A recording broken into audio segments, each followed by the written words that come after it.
CQDX, CQDX, CQDX. This is Havana calling. CQDX, CQDX, CQDX. This is Radio Havana calling all shortwave listeners and radio amateurs.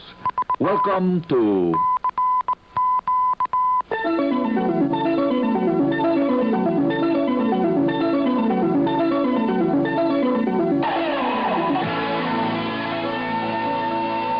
DXers Unlimited, Radio Havana's weekly feature dedicated to the fascinating world of radio communications.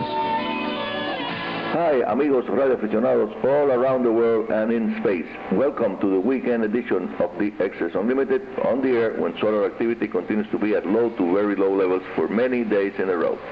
Daily solar flux numbers holding at around 75 units, and higher than normal A index prevailing. The geomagnetic disturbance indicators since Friday and Saturday went up to 20.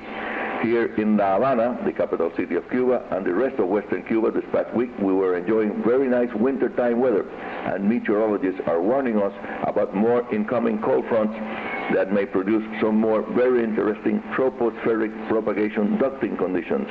And now, at the request of several listeners that are exploring the possibilities of building their own low parts count, low power amateur radio shortwave transceivers, still more information about the most recent advances by Cuban radio amateurs based on the now famous all around the world Huawei 82, a double sideband and CW single amateur band rig for 40 meters.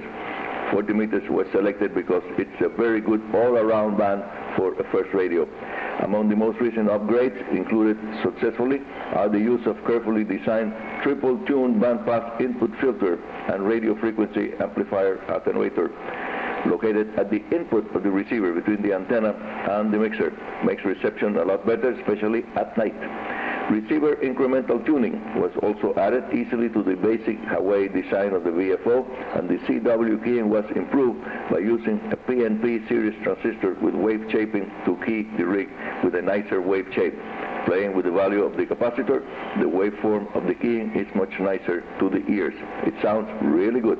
Also, the new Huawei 2017 design includes an optional pair of active audio filters, one for single sideband voice and digital, and the other one for CW, so that the operator may switch from one to the other at the flip of a switch. Actually, in practice, you may have the choice of 3 receiving audio bandwidth settings, and this proved to be a very convenient and not too difficult to add feature to the design. They are normal audio wideband options, very easy to implement. You do nothing, just keep the audio as it is. Voice mode band switching spanning from 300 to 3000 cycles per second is available, and the very sharp tuning 700 hertz single frequency CW filter also available. So you have 3 options for receiving the audio bandwidth. The new Huawei 2017 uses a simple but effective transmitter audio compressor that improves the punch of the signal quite a bit. And last but not least, some of the local enthusiasts have now built a very low-cost linear amplifier that uses recycled vacuum tubes to increase the output power of the Huawei 2017 to anywhere between 20 and 50 watts into the antenna. Also, now in the works, a simple MOS FET linear power amplifier that uses a device recycled from TV sets and computer UPS units and computer motherboards, where it is used for the inverter that provides AC voltages from the battery when the power line fails in the case of the backup of the computers. Very nice MOSFET available there. It works very well on 40 meters as a radio frequency linear amplifier. And one very interesting feature of the new Huawei 2017 design is that once the newcomer to the amateur radio hobby finds a single sideband filter available, the new Huawei 2017 can be readily adapted to perform as sort of tail end of a single sideband transceiver, so not even one single part is lost from the original project. And before I forget, the new Huawei 2017 is a very flexible design because, for example, the receiver audio can be implemented with no less than 3 different circuits. They are straightforward 3-transistor single-ended audio amplifier that was copied from an ancient television set, a more sophisticated push-pull design using discrete components, as the first one just mentioned, and the classic Huawei 82 receiver audio module that uses a low-noise audio transistor preamplifier coupled to an integrated circuit audio amplifier, the TBA A10 or A210 that happened at that time to be plentiful here in Cuba. One of the outstanding features of this unique radio amateur transceiver, single-band transceiver, is the fact that I have included a complete list of parts with sets of values that can be used without the circuit suffering from any degradation. In other words, you may find right next to each component, be it a resistor, capacitor, transistor, or integrated circuit, a number of options that you can use, making construction a lot easier for people that have to obtain the parts supply from many different sources. As many of you who already have built electronic equipment know very well, the lack of specific value resistor, for example, can bring the whole project to a halt, to a standstill. So this was the reason why I spent a lot of time testing each new Huawei 2017 module to learn how the parts values could be changed around without degrading the performance of the transceiver. The new Huawei 2017 receiver chain uses a switched 3, 4, or 5 position radio frequency input attenuator followed by a 2 or 3 tune circuit bandpass input filter, feeding a grounded base or grounded gate radio frequency amplifier stage that delivers its signal to a double balance mixer acting as a product detector. Audio from the product detector is fed to a low noise audio preamplifier that in turn feeds one of the 2 audio filters that sends the signal to the audio power amplifier module. And that's it. The other part is the VFO, the variable frequency oscillator, very straightforward 3 transistor module design, of which there are 3 different versions that you can choose from, depending on the parts that you have available. As a matter of fact, newcomers to the amateur radio hobby may build just the receiver part of the new Huawei 2017, and then start listening to the 40 meters band to pick up CW practice and listen to single sideband activity. And then, after you obtain your amateur radio license, then you can build the transmitter module and complete the set. Stand by now for more Radio Hub-related news and information coming to you from La Havana, Cuba, where we're enjoying beautiful winter weather. I'll be back with you in a few seconds, amigos.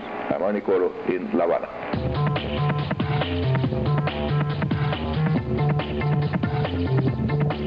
Yes, this is Radio Havana Cuba. We are on the air on several shortwave bands and frequencies, and we also are simulcasting to the internet from our website, www.radiohc.cu. Now here is our next Radio Hub-related item.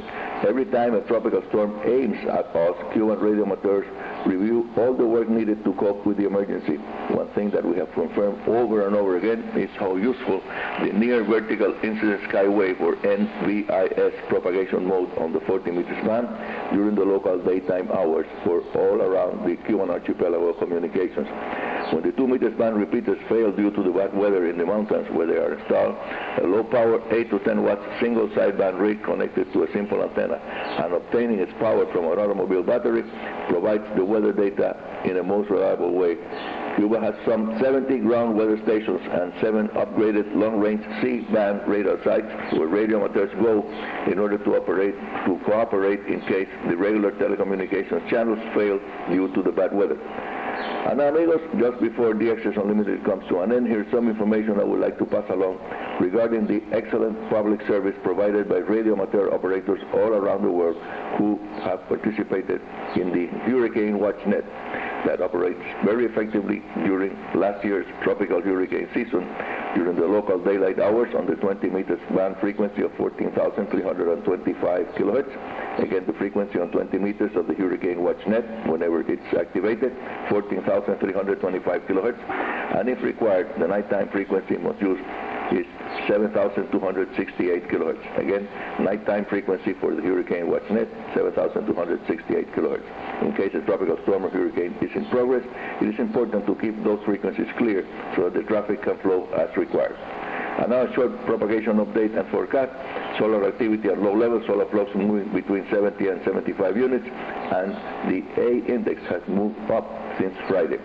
Best propagation conditions during the daytime for DX are to be found between 12 and 18 megahertz daytime, and at night you will see the segment from 3 to 8 megahertz pretty active too. I hope to see you all at the upcoming middle of the week edition of DXers Unlimited, and please send your signal reports and comments to info@rhc.enet.cu.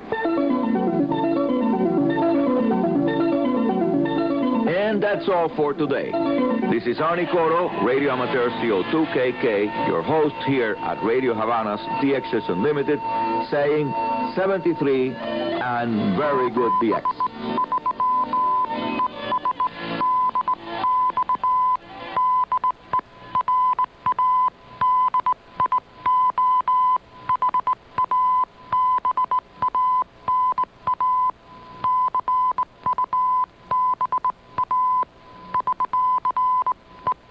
Thanks, Arnie. Arnie Coro with DXers Unlimited, heard every Sunday right here on Radio Havana, Cuba.